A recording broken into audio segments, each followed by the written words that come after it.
সবুজ সবুজ গাছপালায় ঘেরা নদী ও পাহাড় সমৃদ্ধ একটি সুন্দর গ্রাম ছিল। সেই গ্রামের নাম ছিল সুবর্ণপুর।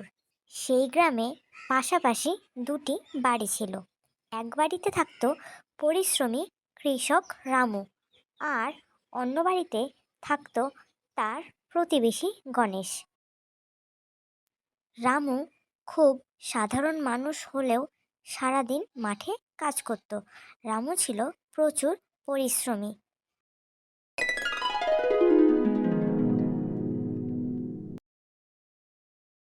অন্যদিকে গণেশ কাজের চেয়ে অন্যের সুখ সমৃদ্ধি দেখেই বেশি সময় কাটাতো।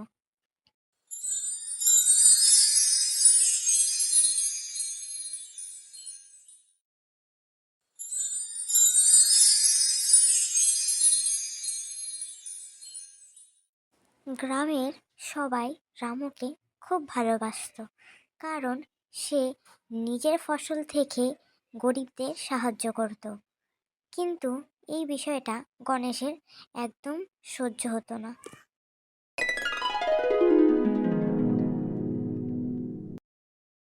একদিন সকাল সকাল গণেশ রামুর বাড়িতে প্রবেশ করলো। রামু, তোমার ভাগ্যটা তো খুব ভালো। প্রতি বছর এত ফসল পাও কিভাবে? ভাগ্য নয় ভাই, ভোর থেকে সন্ধ্যা পর্যন্ত পরিশ্রম করি বলেই এত সুন্দর ফসল পাই। না না না, নিশ্চয়ই কোনো গোপন রহস্য আছে। শুধু পরিশ্রম করলেই কি এত সুন্দর ফসল পাওয়া যায়? তোমার ভাগ্য ভালো, নয় তোমার কোনো গোপন রহস্য আছে, আমি খুব ভালো মতোই জানি। আরে গণেশ ভাই, তোমাকে তো বললাম কোনো গোপন রহস্য নেই। আমি সকাল থেকে সন্ধ্যা পর্যন্ত এত পরিশ্রম করি বলে আমার ফসল ভালো হয়। ঠিক আছে, এখন তুমি নিজের থেকে বলছো না যে তোমার কি রহস্য আছে এত ভালো ফসল হওয়ার, কিন্তু আমি একদিন ঠিক জেনে যাব যে তোমার কোন গোপন রহস্য আছে।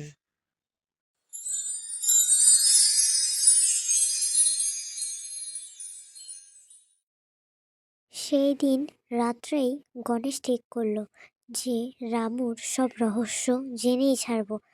রামু কি প্রক্রিয়া ব্যবহার করে যার ফলে রামুর এত সুন্দর ফসল হয় প্রতি বছর, তাও আমাকে এই গোপন রহস্যটা জানতেই হবে।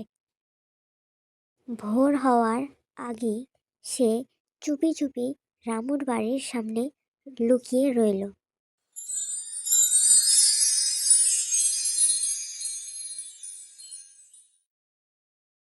আর অপরদিকে পরিশ্রমী রামু তার প্রতিদিনের মতো ভোরে ঘুম থেকে উঠে গরুকে খাবার দিল এবং জমির যন্ত্রপাতি গুছিয়ে নিল।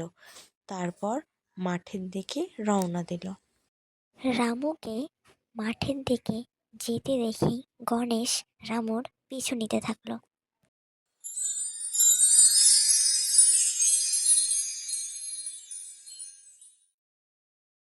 রামু তার চাষের জমিতে পৌঁছে যায় এবং নিজের মনে সে জমিতে কাজ করতে থাকে।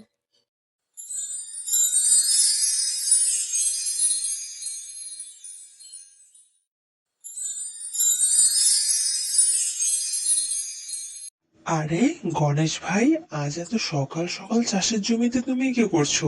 তোমাকে তো এর আগে এত সকালে আমি কোনোদিনও দেখিনি। আজকে কি এমন হলো? আরে আমি ভাবলাম যে যাই, একটু চাষের জমি থেকে ঘুরে আসি আর দেখেও আসি যে তুমি কি এমন জাদু করো যার ফলে তোমার এত সুন্দর ফসল হয়। আচ্ছা আচ্ছা, ভালোই হয়েছে তুমি এসেছো। এখন নাও একটু কাজ করো। আরে না না রামু, তুমি কাজ করো, আমি একটু বসে দেখি তোমার রহস্যটা কি, তার জন্য তোমার এত ভালো ফসল হয়। তুমি কাজ করো, আমি একটু দেখি, তারপর আমি করব।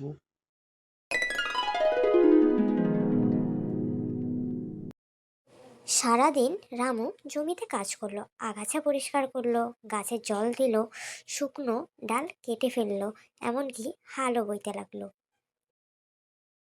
কিন্তু গণেশ শুধু গাছের নিচে দাঁড়িয়ে দাঁড়িয়ে রামুকে দেখতে থাকলো যে তার রহস্যটা কি। সে কিছুই করলো না।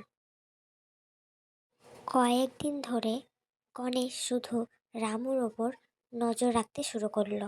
রামু তার চাষের জমিতে প্রচুর পরিশ্রম করলো, আর গণেশ শুধু দাঁড়িয়ে দাঁড়িয়ে দেখতো যে রামু কি করছে, কিন্তু সে তার চাষের জমিতে কোনো প্রকার পরিশ্রম দিত না। সে শুধু দেখতেই থাকতো যে রামু কি রহস্য আছে রামুর মধ্যে, রামু কি করছে।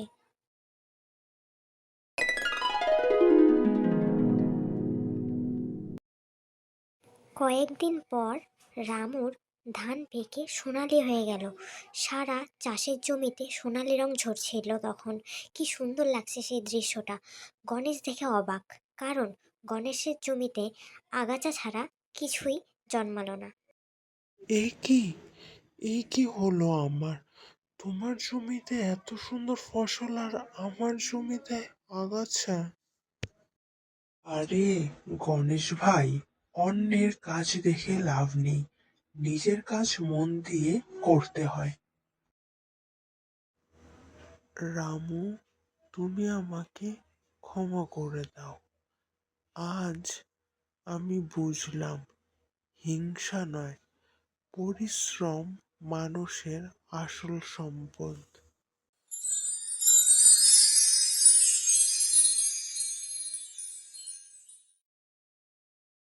তারপর থেকে দুজনে মিলে মাঠে কাজ করতে লাগলো।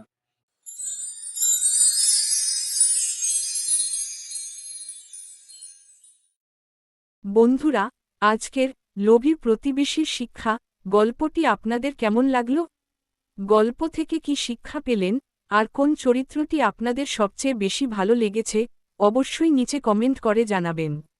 যদি এমন সুন্দর সুন্দর বাংলা গল্প নিয়মিত দেখতে চান, তাহলে এখনই আমাদের চ্যানেলটি সাবস্ক্রাইব করে পাশে থাকা বেল আইকনটি অন করে রাখুন। তাহলে আমরা নতুন গল্প আপলোড করলেই সবার আগে আপনার কাছে পৌঁছে যাবে।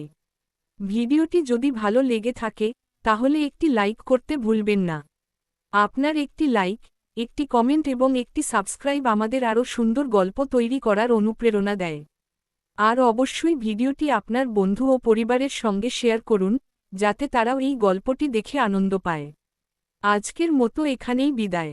সবাই ভালো থাকবেন, সুস্থ থাকবেন। আবার দেখা হবে নতুন একটি সুন্দর গল্প নিয়ে। ধন্যবাদ। নমস্কার।